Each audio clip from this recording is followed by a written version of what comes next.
Have you ever felt like there's a growing gap between you and the younger generation? Like you're trying to connect, but instead of a bridge, there's a wall, especially when it comes to technology or just simple communication.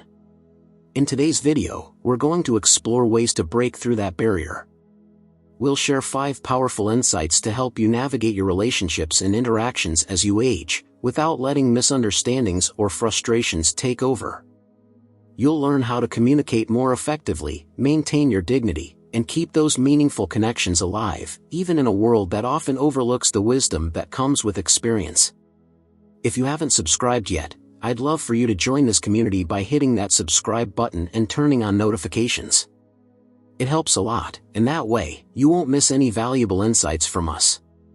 If you enjoy this video, don't forget to like and share it, and drop your thoughts in the comments, even just a one to let us know you're with us on this journey.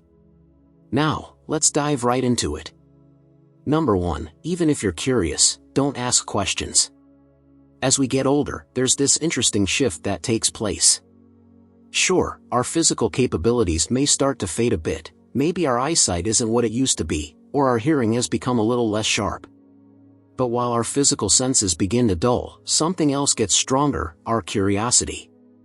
It's as if, as the body slows down, the mind and heart grow hungrier. We want to learn more, explore more, understand more. And that curiosity can be an amazing gift. It keeps us engaged, keeps us young at heart. But there's a catch. The world today, particularly with technology, is moving faster than ever. Younger generations live in a world where they have information at their fingertips. Everything is instant. They don't have to wait or work as hard to get answers. A quick search online and boom, there it is. It's all they've ever known. So when we, with our lifelong habit of asking questions, want to learn something, say, how a new gadget works, we might naturally turn to them. But what do we get in response?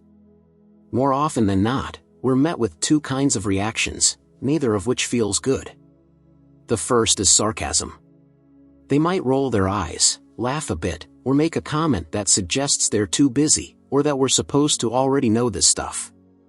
The second response is just as frustrating. They tell us to look it up ourselves, like we should be able to figure it all out just as quickly as they do. And honestly, that hurts. It's not just about the question itself, it's about feeling dismissed, undervalued, and irrelevant. Imagine having lived a rich, full life, raising children, building a career, contributing to your community, only to be made to feel small because you don't know how to use the latest app. These dismissive reactions sting, and they go deeper than just the surface level of the interaction. It's a reminder of the growing gap between our world and theirs. And it's unsettling. But here's the thing, we are far from irrelevant. Just because technology is moving faster doesn't mean we have nothing left to offer. Our experiences, our resilience, our wisdom, these are things you can't Google. We've lived through challenges they can't even imagine yet, and we've got insights they need, even if they don't realize it. So, what do we do with this curiosity, especially when we feel like our questions aren't welcomed? The key lies in how we approach these interactions. Rather than asking questions directly and risking a dismissive response, we can shift our approach to create a more positive environment for sharing. Instead of saying, "What is that?" or "How does this work?" try starting with something like, "You're so fortunate to have all this technology at your fingertips," or "It's amazing how quickly you can learn new things these days." These kinds of statements do a couple of things. First, they take the pressure off the younger person. It doesn't feel like they're being put on the spot to explain something. Second, they create an opening for them to share their knowledge, without feeling like they're being tested. You're giving them an opportunity to shine, to feel appreciated for what they know, and that often results in a more open, more generous response. It's about creating a connection, rather than driving a wedge between you. We shouldn't have to give up our curiosity. In fact, we mustn't. Curiosity keeps us alive, keeps us engaged with the world, keeps us growing. But we can be wise about how we express it. We can choose to do so in a way that preserves our dignity and fosters connection, rather than creating conflict. Remember, it's not just about getting the answer, it's about maintaining that bridge between generations. If you're still here with me, Drop a 1 in the comments below. Let me know you're following along and finding this helpful. Your support means so much, and I'd love to hear your thoughts. Ultimately, what we're seeking isn't just information, it's understanding, connection, and respect. And by approaching our curiosity with a bit of wisdom and thoughtfulness, we can keep those connections alive. The younger generation may have the technology and the speed, but we have the depth, the stories, and the resilience. And that is something they need, even if they don't always realize it. So, keep being curious. Keep wanting to learn. But remember, it's not just what you ask, it's how you ask it. And that approach can make all the difference in keeping your relationships strong, positive, and full of mutual respect. Number 2, never use arrogant words. Have you ever noticed how sometimes, when people talk, it's not what they say but how they say it that makes all the difference? In conversations, especially with the younger generation, arrogance can be a major barrier. It's something that creeps in without us even realizing it, and it's not always intentional. But it's something that we, especially as we grow older, need to be mindful of. Using words that sound arrogant doesn't just make us come across poorly, it also shuts down opportunities for meaningful conversations and connections. But why do we end up using arrogant words in the first place? Often, it stems from a sense of defensiveness, an unconscious need to protect our self-esteem. As we age, there's a tendency to feel like we're losing our place in a fast-paced world. We've worked hard, learned so much, and lived through experiences that shaped us, and when we feel like we're not being respected, sometimes we compensate by trying to assert our importance. It's natural to want to be recognized for all that we've achieved and all that we know. But the way we express that matters. Think about it. Have you ever caught yourself saying something along the lines of, "In my day, we did things differently," or "You wouldn't understand, it was tougher back then"? While statements like these might seem harmless, they often come across as condescending. They imply that our experience is superior, and by extension, that the other person's experience is somehow lesser. Even if we don't mean it that way, that's how it can be interpreted. It's important to understand that arrogance is usually a mask for insecurity. When we feel like we're not being valued or heard, we may resort to inflating our own importance to compensate. We might think that by reminding others of our accomplishments, they'll understand our worth. But in reality, this usually has the opposite effect. It pushes people away, especially younger folks who may already feel like there's a disconnect between them and older generations. Instead of trying to assert our value through words that elevate us above others, it's far more effective to approach conversations with humility. When we share our experiences, it's better to do so in a way that invites understanding, rather than imposing it. For instance, instead of saying, "You wouldn't understand how hard it was," try something like, "Things were different back then, and we faced some unique challenges." I'd love to hear about what it's like for you today. This simple shift changes the entire tone of the conversation. It opens the door for a two-way exchange rather than putting up a wall. Humility doesn't mean downplaying your experiences or pretending you haven't accomplished great things, because you have. But it does mean recognizing that the value of those experiences doesn't need to be shouted from the rooftops. True confidence comes from knowing what you've done and who you are without needing constant validation. And it's this kind of quiet confidence that can bridge the gap between generations. Younger people respect authenticity, they value stories shared with sincerity, not ones that are used to prove a point or win an argument. It's also worth considering how we respond when we're challenged or when our knowledge is questioned. It's easy to feel defensive, to respond with, "I've been through more than you could imagine," or "You think you know better than me?" But again, these responses, even if they come from a place of wanting to be understood, often come across as arrogant. Instead, try acknowledging the other person's perspective. Saying something like, "I can see why you think that, and I'd love to share how I see it too," shows that you're open to dialogue rather than shutting it down. Let's take a moment to think about the kind of impact we want to have on others. If our goal is to share our wisdom and help others grow, we need to be conscious of how our words are received. Arrogance often closes doors, while humility and empathy open them. It's about creating an environment where others feel safe to share their thoughts and learn from our experiences, not because they're being lectured, but because they genuinely want to hear what we have to say. A big part of this comes down to listening. Often, arrogance manifests not just in what we say but in how we listen, or fail to listen. When we're busy trying to prove our point or assert our authority, we may miss out on what the other person is actually saying. Active listening, being fully present in the conversation, without planning our next response, is a powerful tool for breaking down barriers. When younger people feel heard, they're more likely to listen in return. And that's where real connection begins. If you're still with me, drop a 2 in the comments to let me know that you're finding value in these insights. Your engagement means the world, and I'm grateful to have you here on this journey. Another thing to remember is that we don't always need to be right. As we age, it's easy to fall into the trap of thinking we have all the answers. And while we do have a wealth of experience, there's always something to learn, even from those younger than us.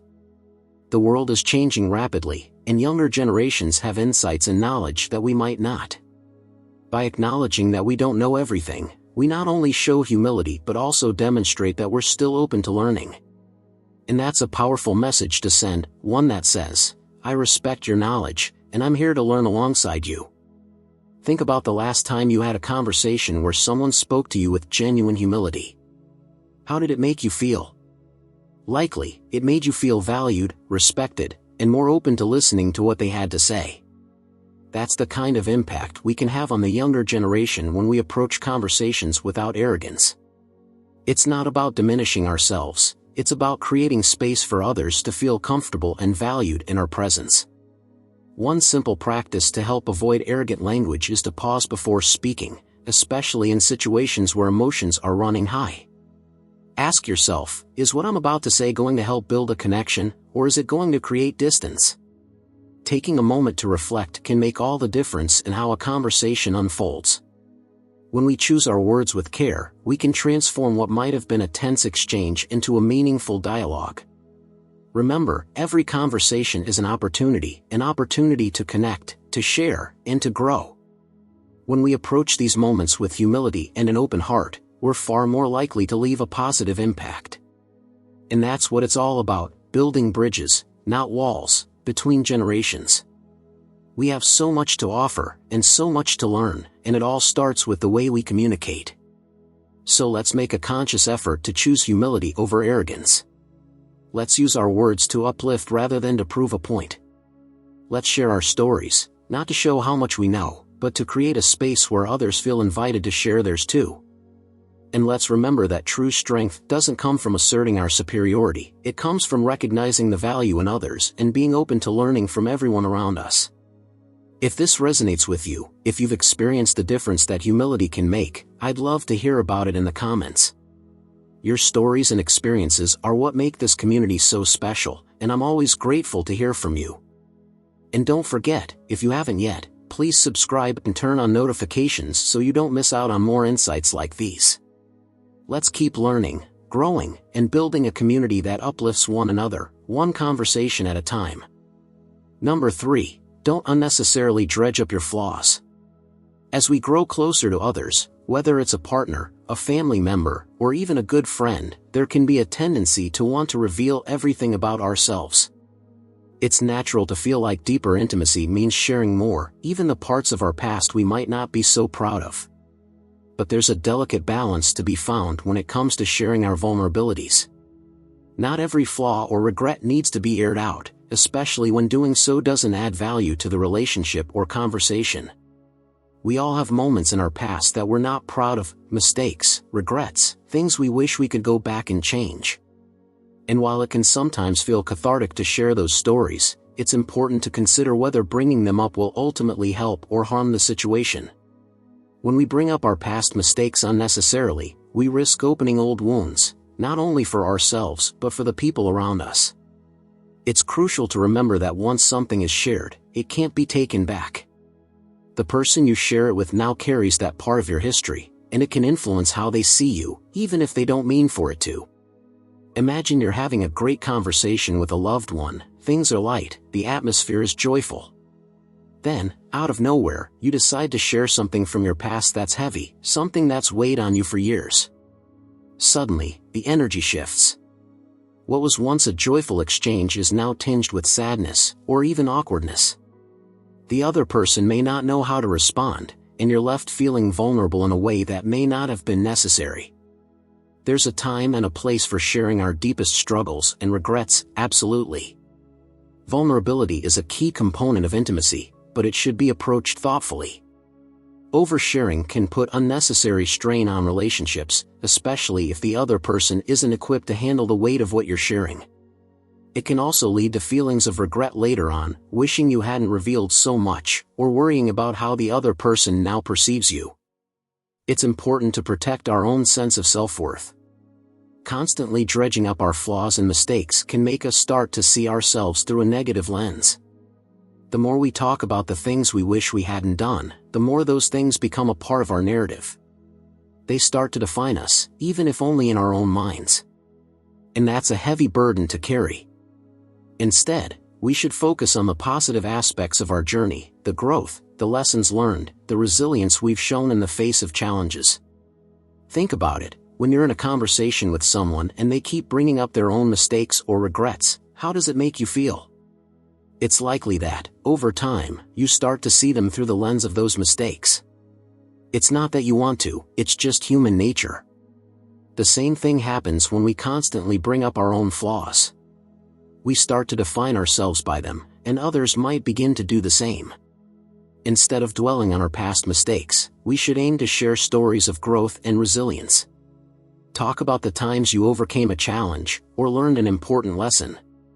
These kinds of stories are not only more uplifting, but they also reinforce a positive self-image. They remind us of our strength, our ability to adapt and grow, rather than focusing on the times we fell short. If you're still watching, drop a 3 in the comments to let me know that you're finding this helpful. Your support and engagement means so much, and I'd love to hear your thoughts. There's also the issue of how our vulnerabilities can be used against us.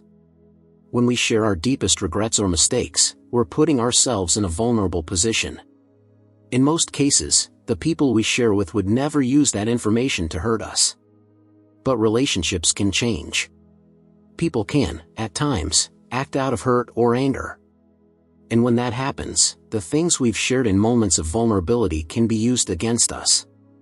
It's a sad reality, but it's one worth considering when deciding how much of our past to bring to light.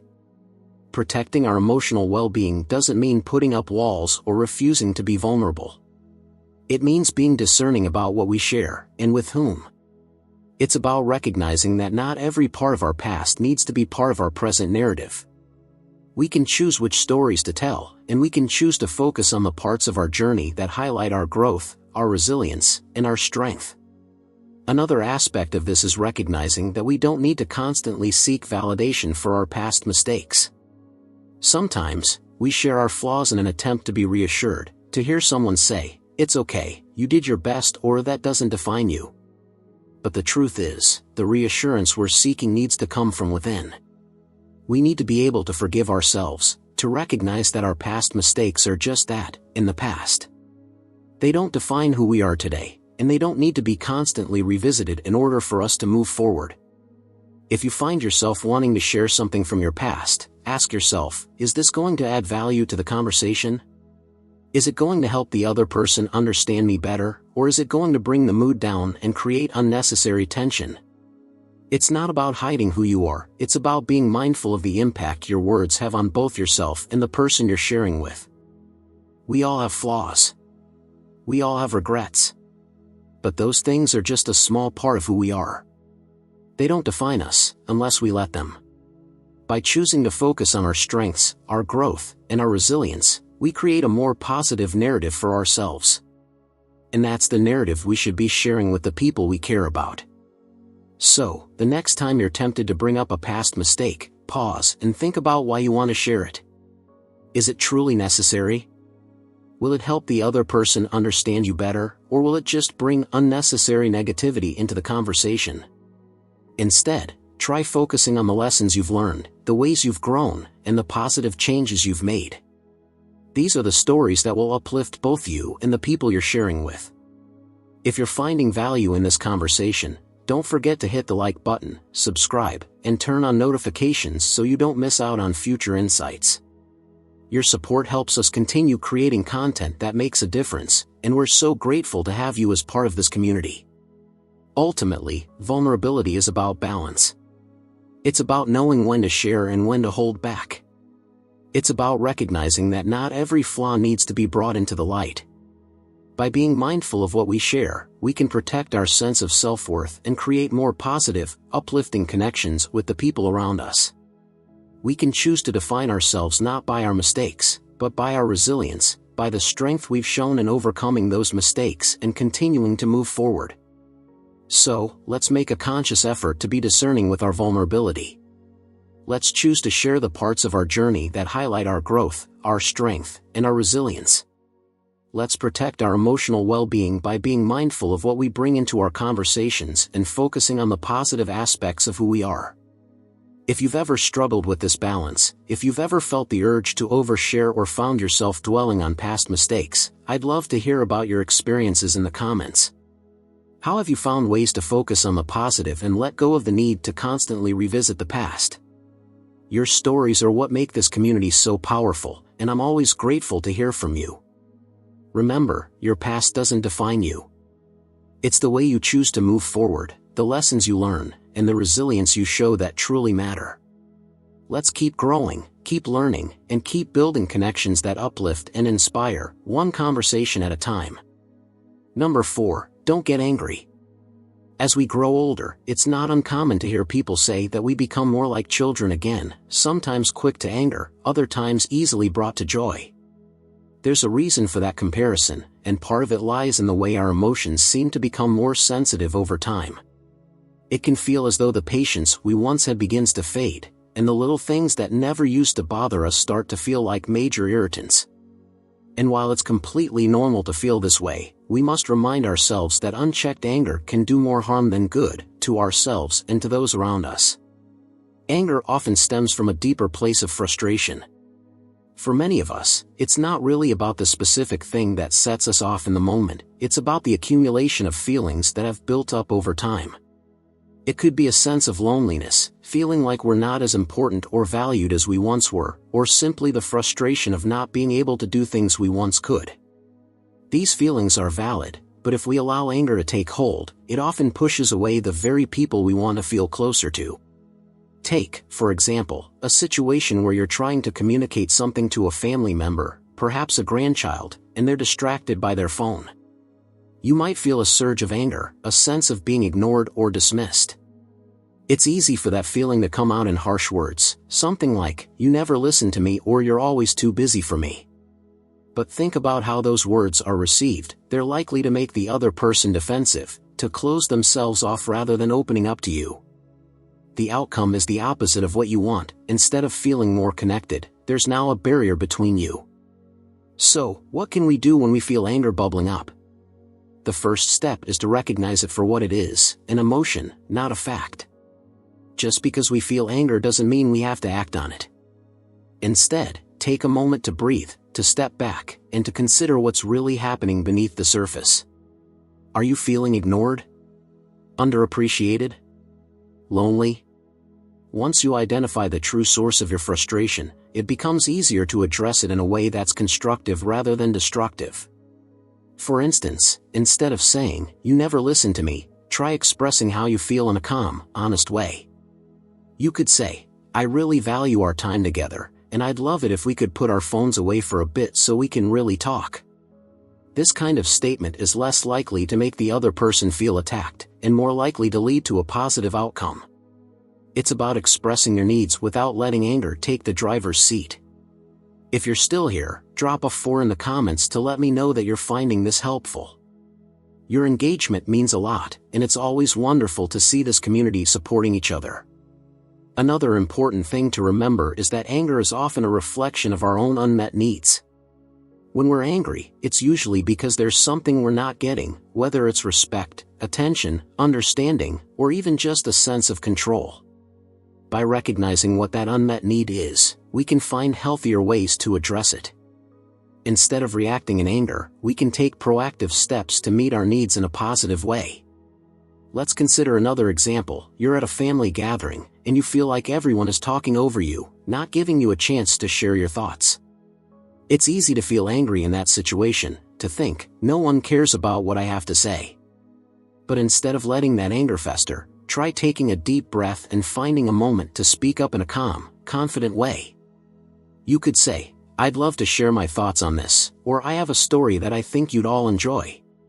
By asserting yourself without anger, you're more likely to be heard and respected. It's also helpful to find ways to release anger that don't involve taking it out on others. Physical activity, for example, can be a great outlet, whether it's going for a walk, gardening, or even doing some light stretching. Writing down your thoughts can also be incredibly therapeutic.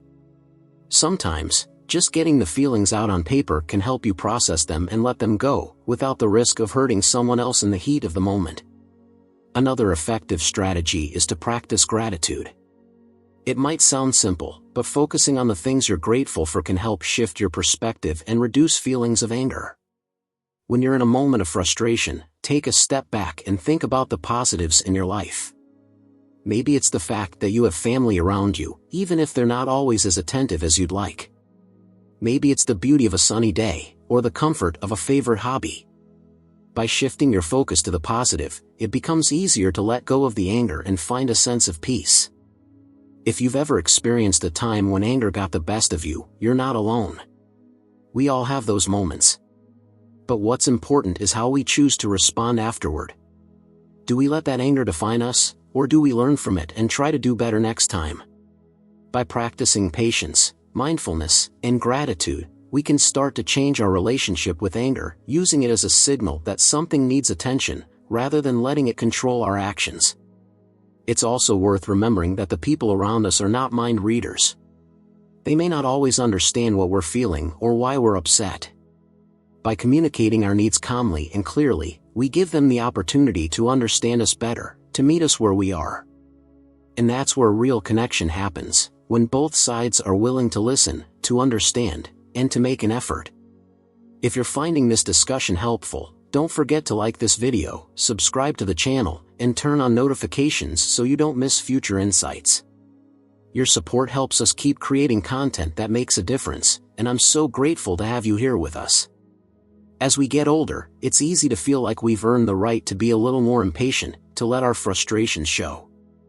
And while it's true that we deserve respect, it's also true that respect is a two-way street. By choosing to approach situations with calmness and understanding, we model the kind of behavior we want to receive in return. We show others that even when things are challenging, we're capable of handling them with grace. And that, in turn, earns us the respect we desire. Anger is a natural emotion, but it doesn't have to define us. By learning to recognize it, to understand where it's coming from, and to choose a different response, we can create more positive interactions with the people around us.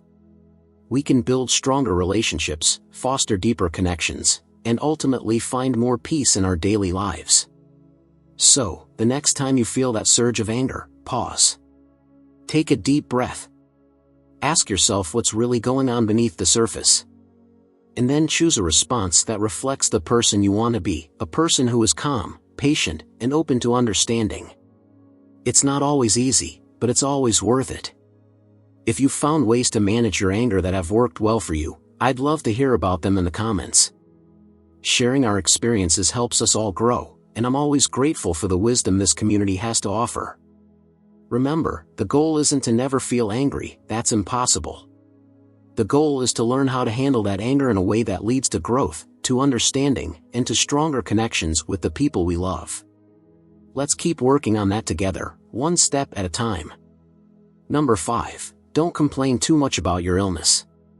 As we age, it's almost inevitable that our bodies will face some challenges. Whether it's a sore knee that flares up on cold mornings, high blood pressure that requires daily attention, or any of the other ailments that come with the passing of time, it's easy to let these issues become a central topic of conversation. But constantly talking about our health challenges can have unintended consequences, both for us and for those around us. It's important to acknowledge that health issues are real, and they can be frustrating. It's completely understandable to want to vent about the difficulties we're facing. However, when conversations consistently revolve around ailments, it can bring a negative energy not only to us but also to those we share our time with. Imagine meeting a friend or family member and spending the majority of the time discussing symptoms, doctor visits, and medication side effects. It's draining, and it shifts the focus away from the joy of simply being in each other's company. Think about how you feel after a conversation that centers entirely on complaints about health. It's likely that you feel more weighed down, less hopeful, and perhaps even a bit more aware of your own discomforts. On the other hand, when you're around someone who focuses on the positive, who talks about a good book they've read, a new hobby they're excited about, or a small moment of beauty they noticed, you walk away feeling lighter, more uplifted. The truth is, our conversations have a powerful impact on our mood and outlook, and it's worth being intentional about the kind of energy we bring into them. This doesn't mean we need to ignore our health or pretend that everything is perfect. It's okay to acknowledge when we're not feeling our best, and it's important to communicate our needs. But there's a difference between sharing an update on how we're doing and letting our health become the defining feature of every interaction. By choosing to focus on the positive, even if it's just a small thing, we can create an environment that's more uplifting for everyone involved. For example, instead of opening a conversation with a rundown of your latest doctor's visit, try starting with something that brings a smile. Share a funny story from your week, talk about a beautiful sunset you saw, or ask the other person about something that interests them. By shifting the focus away from ailments, you create a space where joy and connection can thrive. This doesn't mean that you're ignoring your reality, it simply means that you're choosing to let other parts of your life shine, too. If you're still watching, drop a 5 in the comments to let me know that you're finding this helpful. Your engagement and support mean the world, and I'm so grateful for each and every one of you here on this journey with me. Another reason to be mindful about how much we talk about our health is that it can affect how others see us. When we consistently talk about our ailments, we risk being seen primarily through the lens of our illnesses. People may start to associate us more with our health problems than with our personality, our humor, or our wisdom. We all want to be remembered for the things that make us unique, our kindness, our stories, our contributions, not just for the challenges we face. By shifting the focus of our conversations, we remind others, and ourselves, that we are so much more than our ailments. We are still vibrant individuals with interests, passions, and insights. We are still capable of joy, laughter, and connection. And by choosing to highlight those aspects of ourselves, we help others see us in that light as well. This approach doesn't just benefit the people around us, it also has a profound impact on our own well-being. The more we talk about our illnesses, the more they dominate our thoughts. It's as if we're reinforcing their presence in our minds, allowing them to take up more space than they need to. On the other hand, when we make a conscious effort to focus on the positive, we start to shift our mindset. We begin to notice more of the good things happening around us, and we allow those moments to take up more space in our hearts and minds. It's a practice of gratitude, really. Gratitude is about choosing to focus on what's good, even when there are challenges. It's about recognizing that, yes, there may be discomfort, but there's also beauty, in a kind word from a friend, in a warm cup of tea, in a moment of peace. By practicing gratitude, we not only improve our own mood, but we also become a source of positivity for the people around us. And that's a powerful thing. If you find yourself falling into the habit of talking about your health too often, try shifting your focus. The next time you're about to bring up an ache or pain, pause and ask yourself, is there something else I could share instead?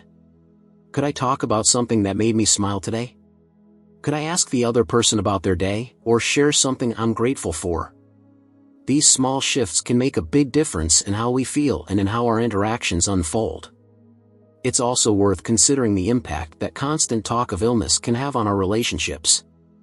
While the people who love us want to be there for us, it can be challenging for them if every conversation feels heavy.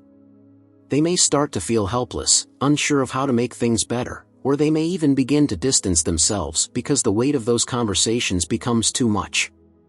By choosing to bring lightness and positivity into our interactions, we help keep our relationships strong and balanced. Of course, there are times when we need support, and it's important to reach out when we do. But there's a difference between seeking support in a moment of need and letting our health define every conversation. It's about finding that balance, acknowledging our challenges without letting them overshadow everything else. We are still here, still living, still capable of experiencing joy, and that's what we should strive to share. If you're finding this discussion helpful, don't forget to like this video, subscribe to the channel, and turn on notifications so you don't miss out on future insights. Your support helps us continue to create content that makes a difference, and I'm so grateful to have you as part of this community. Another powerful tool for shifting away from constant health talk is humor. Laughter truly is the best medicine, and finding humor in everyday situations can be a wonderful way to bring positivity into your interactions. Whether it's a funny story about something that happened at the grocery store or a lighthearted joke, humor helps to break the tension and create a sense of connection. It reminds us that, no matter what challenges we face, there's always room for joy. So, the next time you're tempted to launch into a discussion about your latest health challenge, try sharing a lighthearted story instead. Notice how it changes the energy of the conversation, how it brings smiles instead of sighs. Notice how you feel afterward, lighter, more connected, more hopeful. It's a simple shift, but it can have a profound impact. We have so much to offer the world, even as we face the challenges that come with aging. Our wisdom, our experiences, our stories, these are the things that define us, not the ailments we deal with. By choosing to focus on the positive, we remind ourselves and others of all that we still have to give. We create connections that are uplifting, conversations that are meaningful, and relationships that are filled with joy. So let's make a conscious effort to bring positivity into our interactions. Let's choose to talk about the things that bring us joy, that make us laugh, that fill our hearts with gratitude. Let's be a source of light for ourselves and for the people around us. Because in the end, it's not our ailments that define us, it's the way we choose to live, the way we choose to connect, and the way we choose to bring joy into the world. If you've found ways to shift your conversations away from health complaints and toward more positive topics, I'd love to hear about them in the comments. Your stories and insights are what make this community so special, and I'm always grateful to hear from you. Remember, we are so much more than our ailments. We are still capable of joy, of laughter, of connection. Let's keep focusing on the good, one conversation at a time. Number 6, choose your battles wisely. As we grow older, it becomes more and more apparent that not every battle is worth fighting. Whether it's a disagreement with a family member, a dispute with a neighbor, or even a small annoyance that crops up in daily life, we have to ask ourselves, is this worth my time, my energy, and my peace of mind? Learning to choose your battles is one of the most valuable lessons we can embrace, especially in our later years when peace and contentment are what we truly seek.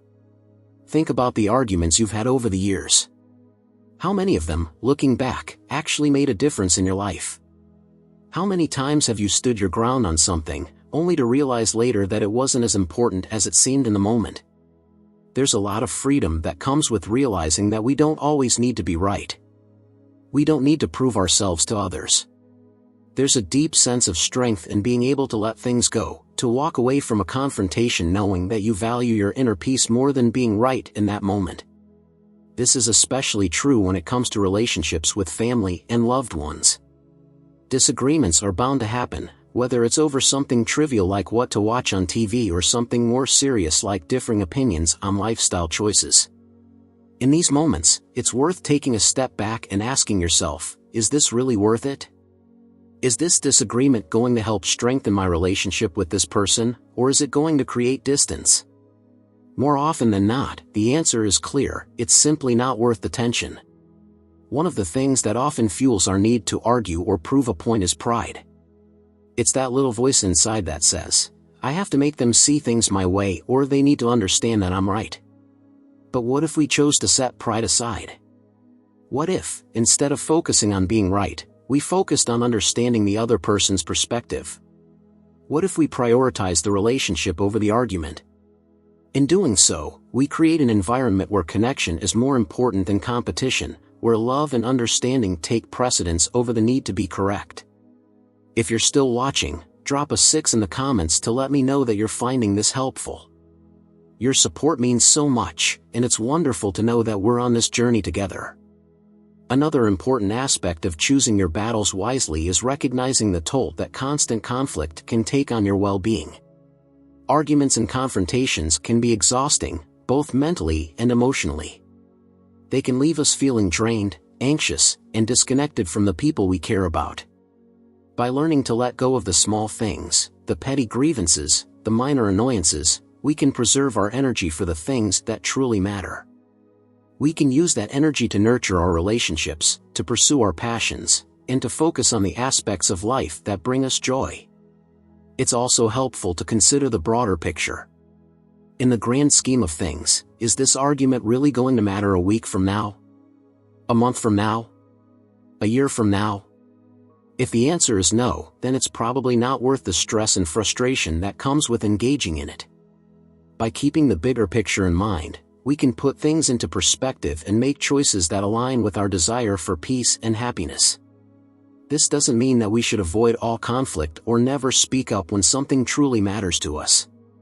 There are times when standing up for ourselves or setting boundaries is important, and it's crucial to recognize those moments.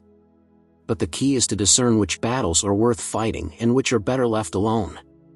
Not every hill is worth dying on, and sometimes the best thing we can do for ourselves and our relationships is to let go and move forward. If you've ever found yourself in a situation where you chose to let go of an argument, you probably remember the sense of relief that followed. There's something incredibly freeing about deciding that your peace of mind is more valuable than winning a disagreement. It's a reminder that we have the power to choose how we respond to the situations we face, and that choosing peace is always an option. If you're finding this discussion helpful, don't forget to like this video, subscribe to the channel, and turn on notifications so you don't miss future insights. Your support helps us continue creating content that makes a difference, and I'm so grateful to have you as part of this community. One of the greatest gifts we can give ourselves as we age is the gift of peace. And a big part of cultivating that peace is learning when to walk away from conflict. It's about understanding that our worth isn't tied to being right, and that our value isn't diminished by choosing not to engage in every battle that comes our way. In fact, it takes great strength to choose peace, to prioritize harmony over pride, connection over competition. Think about the people in your life who embody this kind of wisdom. They are often the ones who are calm in the face of adversity, who don't get caught up in petty arguments, who know when to speak and when to stay silent. They radiate a sense of inner peace that comes from knowing what truly matters, and they inspire others to do the same. We can be those people. We can choose to let go of the things that don't serve us, to focus on the relationships that bring us joy, and to create an atmosphere of love and understanding in our lives. Another benefit of choosing your battles wisely is the positive impact it has on your relationships. When we let go of the need to argue over every little thing, we create space for deeper connection. We show the people around us that we value them more than we value being right. We demonstrate that our love for them is greater than any disagreement. And that kind of love, the kind that chooses connection over conflict, is what builds strong, lasting relationships. Imagine being in a conversation where, instead of trying to prove your point, you simply listened. You allowed the other person to share their perspective without interruption, without judgment, without the need to rebut. How might that change the dynamic? How might it create a sense of safety and openness in your relationship? By choosing to listen rather than argue, we create an environment where everyone feels heard, respected, and valued. And that's where real connection happens. If you've ever experienced the power of letting go, if you've chosen peace over conflict and felt the positive impact it had on your life, I'd love to hear about it in the comments. Your stories are what make this community so special, and I'm always grateful to hear from you. As we come to the end of this journey through life's important lessons, it's time to reflect on what we've learned. We've talked about the power of curiosity, the importance of avoiding arrogance, the value of choosing vulnerability wisely, the need to manage our emotions, the benefits of focusing on positivity rather than health complaints, and, finally, the wisdom of choosing our battles carefully. Each of these insights is a tool that can help us navigate our relationships, find more joy, and create a life filled with meaning and connection. In the end, it all comes down to the choices we make. We can choose to hold on to anger, or we can choose to let it go. We can choose to dwell on our ailments, or we can choose to focus on the good. We can choose to argue, or we can choose to walk away in peace. Each day, we have the opportunity to decide how we want to live, how we want to connect, and how we want to show up for ourselves and the people we care about. So let's make a commitment to ourselves, to choose wisely, to focus on what truly matters, and to create a life that is rich with love, understanding, and joy. Let's choose to be a source of light in the lives of others, to build bridges rather than walls, and to find peace in the moments that matter most. If you found value in this video, please take a moment to like, comment, and share your thoughts. And if you haven't already, don't forget to subscribe and turn on notifications so you can join us for future discussions. Your support means the world to me, and I'm so grateful to have you as part of this community. Let's keep learning, growing, and choosing peace together, one day at a time.